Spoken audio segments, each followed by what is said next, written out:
खबर ये है कि ईरान के प्रेसिडेंट अपने फॉरेन मिनिस्टर के साथ अजरबैजान के विजिट पे थे, जहां पे उनका हेलीकॉप्टर क्रैश हुआ है। कि क्या ये एक हादसा था, ये वेदर की वजह से हुआ, मौसम खराब था, फॉग थी, या फिर ये एक कत्ल है? और अगर ये एक कत्ल है तो इस कत्ल के पीछे किसका हाथ है?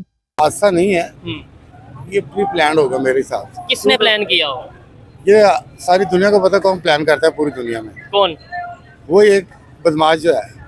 हम पाकिस्तान में बैठे डर रहे हैं नाम लेने से, अगर मतलब नहीं, अमेरिका ही हो सकता है, उसके अलावा और कौन सकता है? ठीक हो गया। जय हिंद दोस्तों, हेलीकॉप्टर हादसे में ईरान के राष्ट्रपति इब्राहिम रईसी की मौत हो गई। क्रैश में ईरानी राष्ट्रपति, विदेश मंत्री और गवर्नर की भी मौत हो गई। ईरान के सरकारी मीडिया ने इसकी पुष्टि कर दी है। रिपोर्ट्स के मुताबिक दुर्घटना की वजह खराब मौसम को बताया जा रहा है। कहा जा रहा है कि खराब मौसम की वजह से हेलीकॉप्टर की हार्ड लैंडिंग हुई। दुनिया भर में इब्राहिम रईसी की मौत को लेकर दुख जताया जा रहा है और ईरान के भविष्य को लेकर चर्चा की जा रही है। लेकिन पाकिस्तानियों का तो मानना है कि ये कोई हादसा नहीं बल्कि एक सोची समझी साजिश है। आइए देखते हैं कि पाकिस्तानी इस हादसे पर क्या सोचते हैं। ईरान और इंडिया के ताल्लुकात बहुत ही जबरदस्त जा रहे थे, बल्कि आपको ये भी मालूम है कि हमने कुछ दिन पहले आप तक खबरें पहुंचाई। ये जो चाबहार पोर्ट है उसका कंट्रोल इंडिया ने संभाल लिया है। चाबहार पोर्ट पे पहले भी इंडिया जो है वहां पर मौजूद था, और लेकिन अब 10 साल के लिए कंट्रोल संभाला, जो एग्रीमेंट हुआ था। और जाहिर है कि वो एग्रीमेंट ईरान की इसी हुकूमत जिसका सरबराह इब्राहिम रईसी थे उन्होंने ही किया था। ये तो बहुत जबरदस्त ताल्लुकात जा रहे थे, और जाहिर है कि एक ऐसा ही जो है उन्होंने मैसेज उनको भेजा। अच्छा, अब जब हम देखते हैं कि पाकिस्तान के प्राइम मिनिस्टर शहबाज शरीफ साहब क्या लिखते हैं, तो उन्होंने लिखा कि I along with the government of people of Pakistan extend our deepest condolences and sympathies to Iranian nation on this terrible loss. May the souls rest in heavenly peace. बल्कि उनको शहीद कहा उन्होंने। शहबाज शरीफ साहब ने the great Iranian nation will overcome this tragedy with courage. और फिर उनका कहना था कि Pakistan will observe a day of mourning and the flag will fly at half mast as a mark of respect for President Raisi and his companions and in solidarity with brotherly Iran. Okay, एक तो ये बात कि brotherly Iran तो कहना पड़ा है, वरना ईरान और पाकिस्तान के जैसे रिलेशंस रहे हैं वो आप जानते हैं। हमला किया गया था, ईरान की तरफ से हमला किया गया था और पाकिस्तान की तरफ से फिर उसका जवाब दिया गया था। लेकिन अभी कुछ दिन पहले क्योंकि प्रेसिडेंट ऑफ ईरान इब्राहिम रईसी पाकिस्तान गए, तो जाहिर है कि वो जो उससे पहले के कुछ ताल्लुकात खराब हुए थे तो वो थोड़ी बेहतरी आ गई उसके अंदर, और उन्होंने उनको रिसीव किया गया। गो कि उसको बहुत हाई प्रोफाइल उन्होंने नहीं बनाया विजिट पाकिस्तान ने उसको, उसके पीछे जो लॉजिक्स थी वो भी हमने आप तक पहुंचाई। लेकिन मुझे समझ में ये नहीं आती कि ये जो परचम सरनिगू करने वाली बात है और आप जो है वो बाकायदा शोक का ऐलान कर रहे हैं एक दिन का, तो इसकी क्या बहुत ज्यादा जरूरत है? कि जिस मुल्क ने आपके ऊपर हमला किया हो, ठीक है कि आप उनके साथ जिस तरीके से इंडिया ने उनके साथ सॉलिडारिटी का इजहार किया, उसी तरीके से आप भी जो है आप कहें कि जनाब, बल्कि इंडिया के तो उनके बहुत अच्छे रिलेशंस, फिर भी उन्होंने उस तरीके से जैसे, यानी आप फौरी तौर पर आप कह देते हैं कि जनाब हमारा परचम सरनगू रहेगा और हमारी जो है वो एक दिन सोग में हम मनाएंगे। जिस मुल्क ने आपके मुल्क पर हमला किया आप उसके लिए सोग का ऐलान कैसे कर सकते हैं? इसमें एक और सवाल है कि 80-80 लाशें रखकर शिया हजारा कोयटा में बैठे रहे, उनके लिए ना तो परचम सरनिगू हुआ और ना ही शोक का ऐलान किया गया। तो आपकी अपनी आवाम जो है ना, वो उसकी कीमत कौड़ी के बराबर नहीं है आपकी नजर में। बढ़ते हैं उस बात की तरफ कि ये क्या मामला है, क्या ये एक साजिशी थ्योरियां पक रही हैं? एक तो ये कि 3 हेलीकॉप्टर्स उड़ते हैं और 3 हेलीकॉप्टर्स में से सिर्फ एक हेलीकॉप्टर ऐसा है जिसके अंदर ईरान के प्रेसिडेंट और उनके साथ उनके कोलीग्स, उनके हाई प्रोफाइल मिनिस्टर्स और तमाम पर्सनालिटीज एक ही हेलीकॉप्टर के अंदर जमा हो जाते हैं। ये हाई प्रोफाइल प्रोटोकॉल्स के खिलाफ है, ऐसा पूरी दुनिया में नहीं किया जाता। ये रूल्स नहीं है कि प्रेसिडेंट, प्राइम मिनिस्टर और मिनिस्टर्स को एक ही जगह जमा कर दिया जाए, बल्कि ऐसा भी होता है जो दुनिया के बड़े बड़े खानदान और बहुत लीड क्लास, मतलब कि बहुत जिसे कहते हैं कि चंदी खानदान है या इस तरीके से, वो भी अपने तमाम लोगों को एक फ्लाइट में नहीं भेजते। नहीं नहीं, ये हादसा नहीं है, ये प्री प्लान होगा मेरे हिसाब से। किसने प्लान किया हो?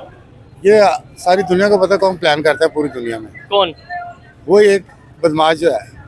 हम पाकिस्तान में बैठे डर रहे हैं नाम लेने से, अगर मतलब नहीं, अमेरिका ही हो सकता है, उसके अलावा और कौन सकता है? ठीक हो गया। क्योंकि रीजन ये क्या होगी? ग्रुप है ना। हाँ, अब हमारा ग्रुप है, ये रशिया है, ठीक है, पाकिस्तान है, ईरान है, चीन है, ठीक है, ठीक है, तो नेटो के जो मेंबर हैं ठीक हो गया। उनको पता है ये फलस्तीन के ऊपर जो काम हो रहा है इस टाइम, तो ये सदर जो है ईरान के, ठीक है, ये काम कर रहे हैं फलस्तीन में, सारा काम इन्होंने किया, सपोर्ट किया है ठीक है। हमास को, हूथी को, और एक तंजीम और है ठीक हो गया। ट्रिपल एच के है। नाम से जो चल रहा है ये सारा सिस्टम।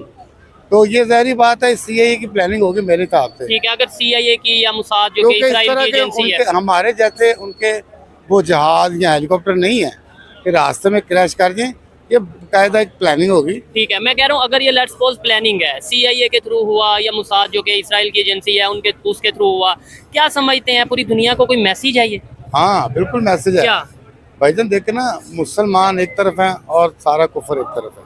मुसलमान वैसे यूनाइटेड हैं पूरी दुनिया के? नहीं, आप देख लें, गल्फ में देख लें, अभी आके उन्होंने थोड़ा बहुत कदम उठाया, उससे पहले वो बोला ही कोई नहीं है। ठीक है, अगर वो बोला है तो उसकी सजा उसको मिल रही है और कोई बात नहीं है। ठीक है। पूरी दुनिया में तकरीबन 57 इस्लामिक कंट्रीज हाँ, हैं, बिल्कुल। तो क्या समझते हैं आप? वैसे हम कहते हैं कि जी नॉन मुस्लिम हमारे खिलाफ हैं, हम आपस में एक दूसरे के साथ यूनाइटेड हैं, बिल्कुल हम सिंसियर नहीं है एक दूसरे के साथ, उसकी क्या? हमें सिंसियर होना चाहिए।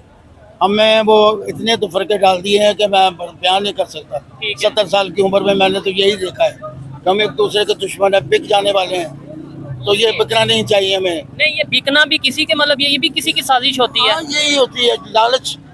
ये तो फिर मेरा या आपका या जो भी ऐसा करता है उसका पर्सनल मैटर हो ये गया ना। पर्सनल उसको खरीदा जाता है, ठीक है, तो मजबूरी इतनी है, बंदा बिक जाता है। ठीक हो गया। पाकिस्तान का क्या रिएक्शन होना चाहिए इस खबर के रिएक्शन बाद? इसका भरपूर होना चाहिए, क्या? भरपूर होना चाहिए, साथ देना चाहिए, इसका पता लेना चाहिए कि ये क्या हुआ है, ठीक कहाँ से हुआ है। क्या आपको लगता है अगर वाकई में अमेरिका ने किया हो तो पाकिस्तान के मतलब ये कोई इस तरह के स्ट्रिक्ट रिएक्शन देगा? हाँ, देना चाहिए, मेरा ख्याल है कि देना चाहिए।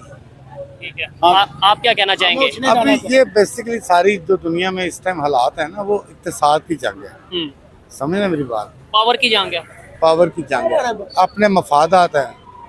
देखिए ना, पूरी दुनिया में आपको अभी ये थोड़ा सा ईरान ने स्टेप लिया है, ठीक है ना, तो उसके बाद देख लेना ये क्या हुआ है, ठीक हो गया। वो हादसा अब हम सबको हादसा ही नजर आएगा। ठीक है, अच्छा, जब अभी इस टाइम हम ये वीडियो रिकॉर्ड कर रहे हैं, अभी तक कोई अथेंटिक खबर नहीं आई कि भाई उनकी जान चली गई है, इवन अभी तक वो हेलीकॉप्टर नहीं मिला, उसका मलबा नहीं मिला।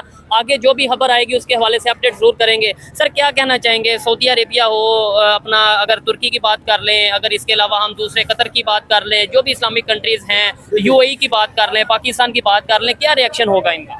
क्या रिएक्शन तो भाई मैं क्या बता सकता हूँ, क्या हो सकता है, ये कुछ करेंगे तो होगा ना। क्योंकि इस टाइम सर आप जानते हैं ईरान कुछ टाइम पहले 5, 6, 7, 8 दिन पहले उनके प्रेसिडेंट ने पाकिस्तान का विजिट किया, फिर इंडिया के साथ डील चल रही थी चाबहार पोर्ट को लेके, 10 साल के लिए वो इंडिया के अंडर जा रहा था, मैनेजमेंट सारी जा रही थी, फिर फलस्तीन के साथ ये सारी चीजें। एक्चुअली मसला ये है भाईजान कि यहाँ पे ना हमारा गल्फ जो है, ये तो आप समझे, ये तो बिल्कुल जो है इस्लामिक कंट्री के साथ नहीं है, अच्छा, बिल्कुल नहीं है।